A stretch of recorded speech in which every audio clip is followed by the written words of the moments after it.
Even our history comes in many chapters, each one with a different theme.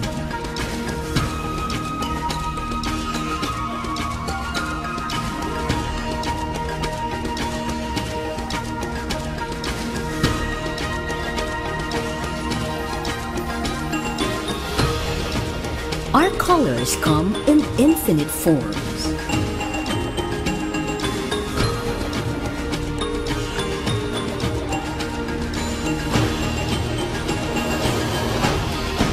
And our melting pot of culture go beyond the usual ingredients.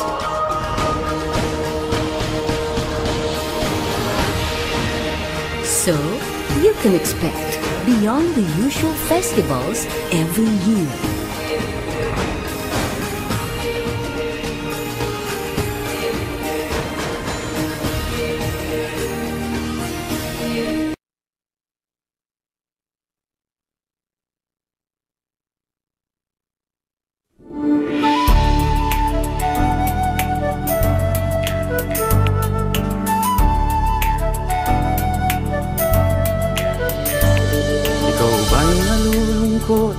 Naiinip na babago. Ikaw ba'y napapagod? Araw-gabi puro kayo. Buhay mo ba'y walang saysay, walang sigla, walang kulay? Bawat araw ba'y pareho, parang walang pagbabago? Tara na, biyahe tayo, kasama ang pamilya, barkada at buong grupo, para mag-enjoy ng todo. Halika, biyahe tayo, nang ating makita ang ganda ng Pilipinas, ang galing ng Pilipino.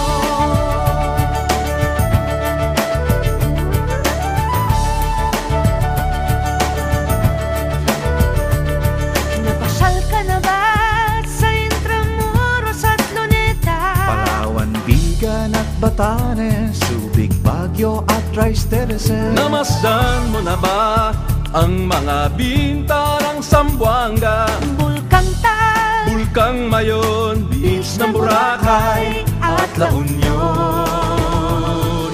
Tara na, biyahe tayo mula Basco hanggang Ulo, nang makilala ng gusto ang ating kapwa Pilipino. Halika, biyahe tayo nang ating makita ang ganda ng Pilipinas, ang galing ng Pilipinas. From city to city, 7,100 plus islas sa mahal kong Pilipinas. Luzon, Visayas, Mindanao ating puntahan. Huwag maging dayuhan sa sariling bayan.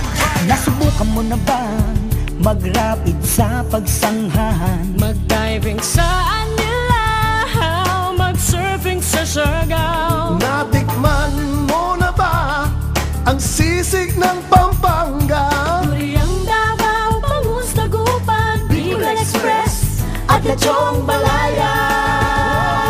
Tara na, biyahe tayo Nang makatulong kahit paano Sa pagunlad ng kabuhayan ng ating mga kababayan. Halika, biyahe tayo, nang ating makita ang ganda ng Pilipinas, ang galing ng Pilipino.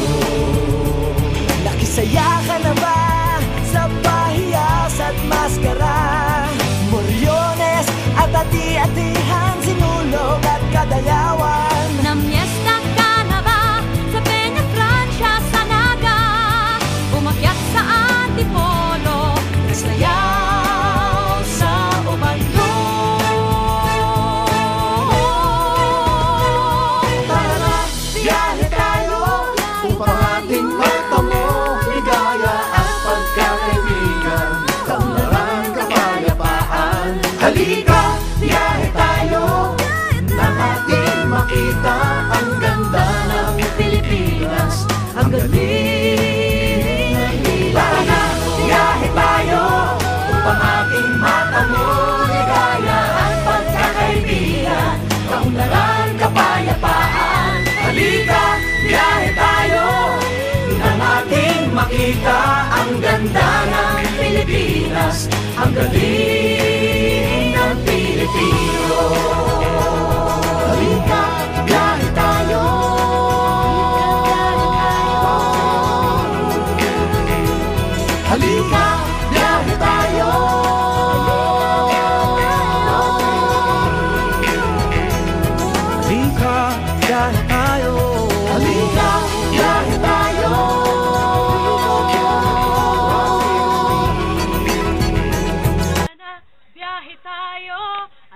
tayo'y ma-in love sa ganda ng Pilipinas. Ay, such a beautiful place, Philippines. With rich culture, its tradition, its people, its spots, and even its literature. What can you say about it, Bebang? Bebang! Bebang! Bebang! Where the hell are you? How could I find Bebang? Aha! Let's do the magic oracle, magic, magic oracle. Please find Bebang for me. Magic oracle! Oh, magic oracle, can you find Bebang for me? Okay, I'll spin it. I know where she is! Let's go! What a beautiful place. Yes, Michelle is not here. I can explore the world alone. I really hate Michelle. She always eats. She doesn't want to share with me. So, I will leave her alone. I will explore the world. I will explore the literature of the Philippines alone. By the way, where is it? Where is it? Where I am? Ay! Bunyan, help me! I need Bebang! Bebang ko na bang! Nasaan ka na? Diyos ko po! Madaming si Bro dito!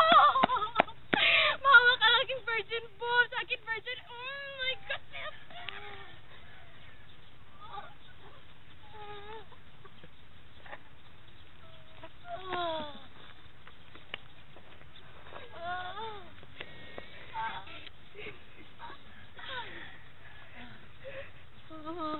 Michelle, sorry na, nasaan ka man, Michelle?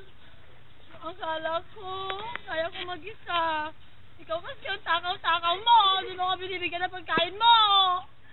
Ang tuloy, Michelle, please kabunyan, tulungan mo na ako.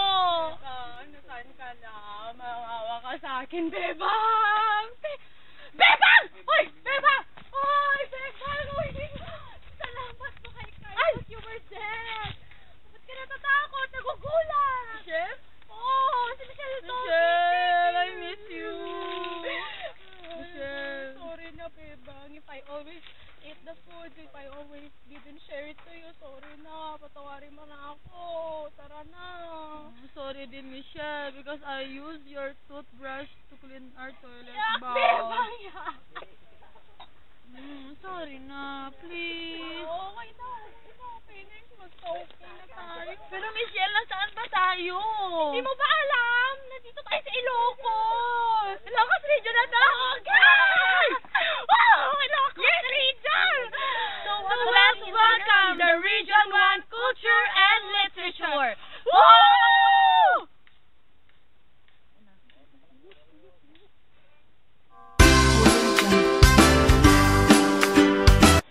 Biag ni Lamang is one of the greatest epics of the pre-colonial literature of the country. The story revolves to a young man who was blessed with an extraordinary characteristic.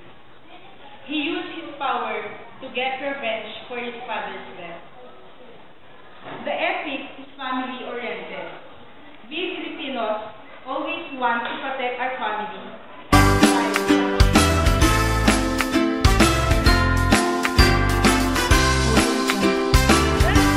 Avocado Tree portrays gender inequality that often a family has to face.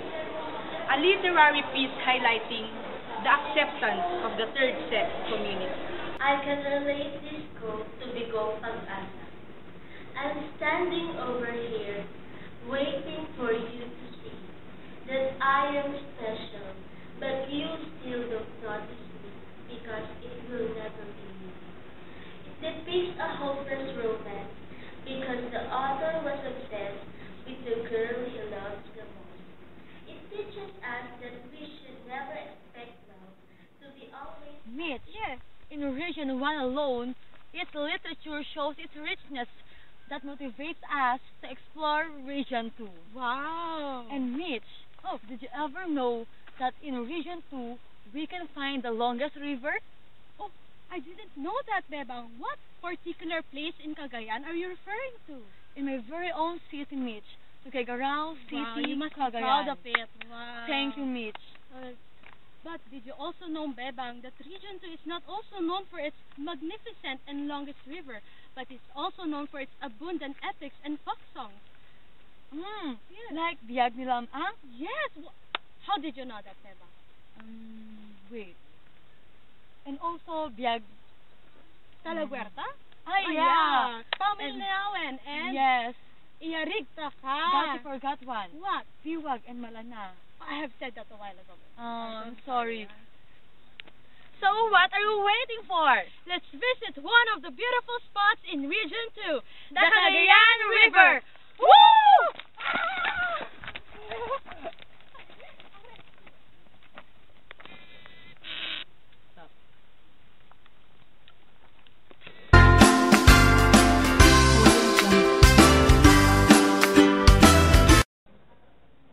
Talaguerta. This song is one of my favorite Ibanag songs. This song is about the fate of the lovers puts on a promise made by a young lady. In falling in love, we often make promises that we want to fulfill.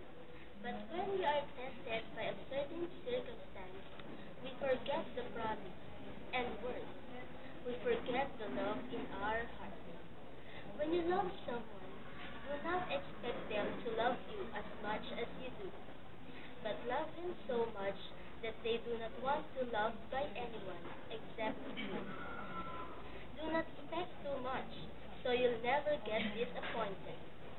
Start realizing that promises are made to be broken, so you'll never feel truly disappointed. The one we truly love is considered to be the perfect person in our life.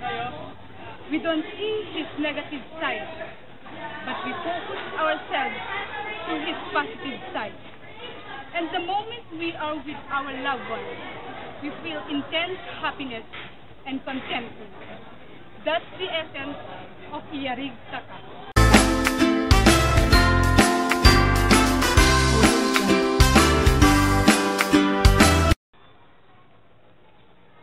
Pamolinawen is an Ilocano song that tells us about courting a girl with a stone heart. The translation of Pamolinawen in English is used in a figurative way, meaning a stone-hearted girl who refused to love again because of a bad experience that she encountered with love.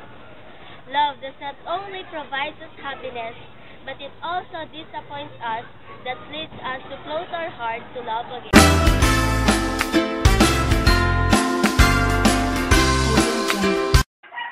Biwag and Malana is a legendary epic showing bravery to prove one's love.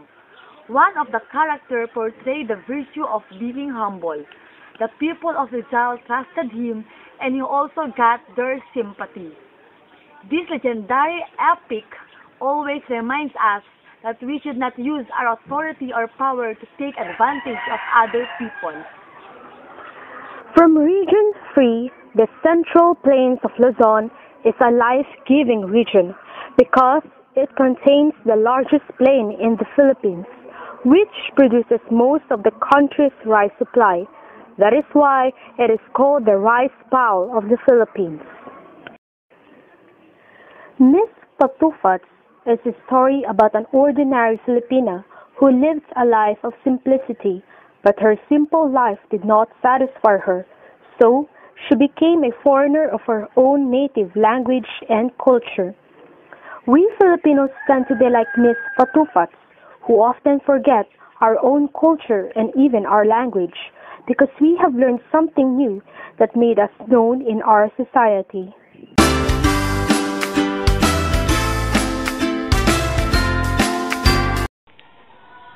The story dates back in the Philippine Revolution against Spain. It exposed the injustice received by the Filipinos from the Spaniards, including through cruelty towards the Filipino prisoners. Many patriotic Filipinos died because hostility, a part of the issue of politics, revolution, and nationalism. Walang Sugat is the love story of two lovers who were tested by pressure of the family, time, place, and the revolution itself. Upon our journey, we are mesmerized by the sceneries of the Car region, its beautiful and colorful festivals, and unique instruments used by the indigenous people. It is also known as a landlocked region of our country. It consists of Abra, Benguet, Kalinga, Apayao, Mountain Province, and Baguio as its regional center. Intarun, Pasarun, Din Kalinga! Bongga!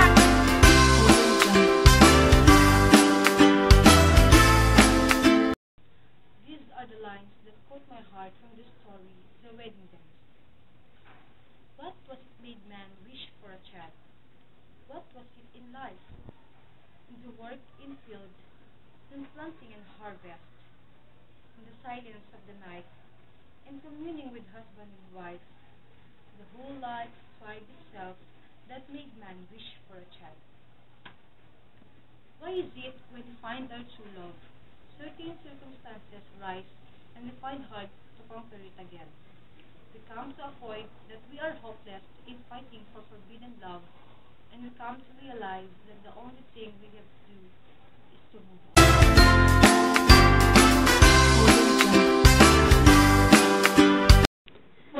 The lesson that can be extracted from the Dayantes and the three children is when we give, we must not expect something in return. We should give full-heartedly and share to others what we have. God will give more than we expected. We just need. From the Cordillera region, we continue our adventure to the Tagalog region. It is divided into two, the Mimaropa and the Calabarzon. We also discovered that this region is also the birthplace of rich tradition of Philippine culture in language, economy, politics, and literature. So, Bebel, are you ready? Of course! So, let's come on! Ang kwento ni Mabu, no matter what we have done through life, all the hardships that we have experienced, we must try to be optimistic person because at the end of our journey, all things will fall on its right place.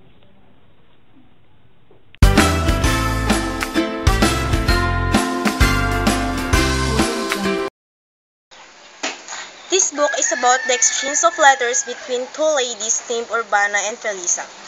And through these letters, for Modesto de Castro named known the desirable behavior that everyone young and old, women and men, should observe in dealing with other people well.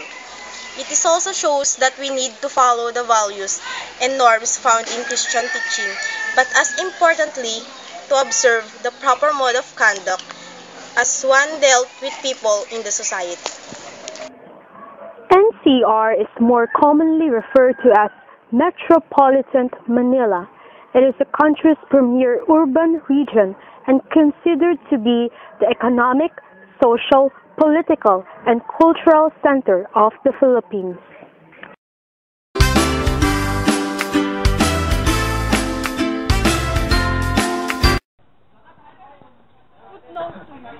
Our eagerness to accomplish something without thinking its consequences can lead us to destruction. And at the end, we regret. And the only left thing is to learn from our experience.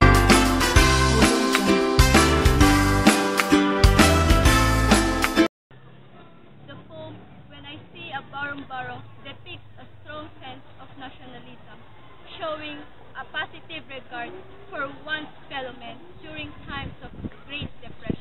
We have gone far enough, am I right, Bibeli? Precisely, Miss. But this is not the end of the road, because we are very much excited to reveal hidden literature of the Bicol region, which contributed a lot to the Philippine literature. Absolutely, Miss. Yes. This region is also comprised as the most progressive city, especially in commercial, educational, financial, religion, and cultural centers. So what are we waiting for, Beverly? Viva! Viva! Viva Bicolano!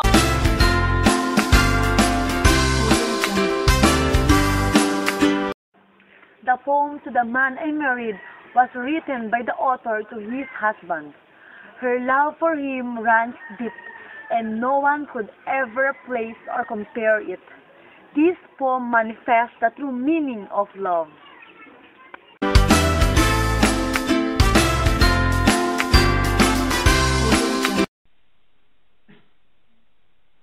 A man who is desperate about something can be an ignorant fool.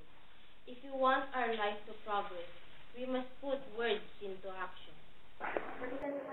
Our minds are now filled with new bits of information and values that are extracted in each literary pieces. Now, introducing to you a region which possesses an excellent literature, especially in music and dance, the Visayas region.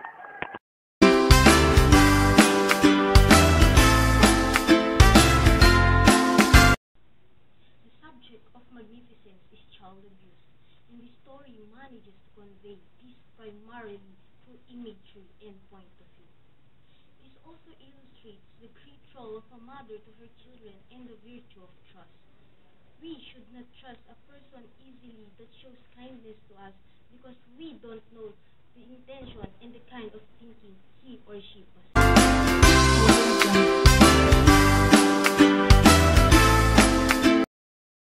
Letter to Pedro, U.S. citizen, also called Pete, is one of the literary pieces that I admire most.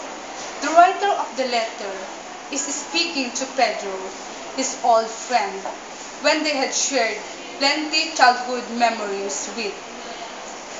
This form of letter does not include the sender because it is for the sentiments of all. The persona talks about the socio-political problems in our societies, and it is described the way Filipino lives and the changes in the development of our countries, and the people who had been influenced by the power of the money. Mindanao is the most culturally diverse island in the Philippines, where people of different language, tribes, and races meet. As a melting pot of different culture, it creates a more distant culture which is not present in any other island group in the country. Mindanao, the origin of its name. It is a legend on how Mindanao got its name. The people in the place suffered a lot, but their God made a way to help them. Balaas and Balaos were the two heroes who made a way to solve the dilemma the people in the island is suffering.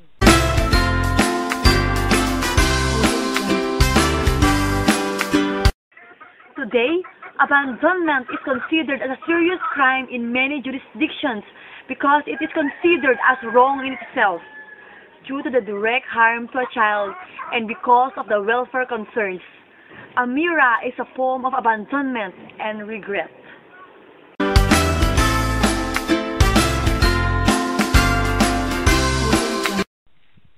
There are three symbolic meanings in the title Scent of Apple.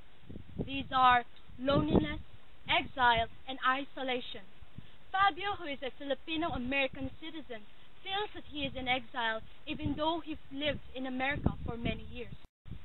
He tries to create an identity for himself that could bridge the gap between his culture and the American culture. Hold on, 'cause I'm letting go. I'm gonna lasso your heart like a rodeo. I'm gonna give you some till you want some more. 'Cause all I see is an open door, and I see where it's leading me. All of this energy been bottled up way too long. It's powerful, powerful. You see what I'm getting at? I'm ready for all of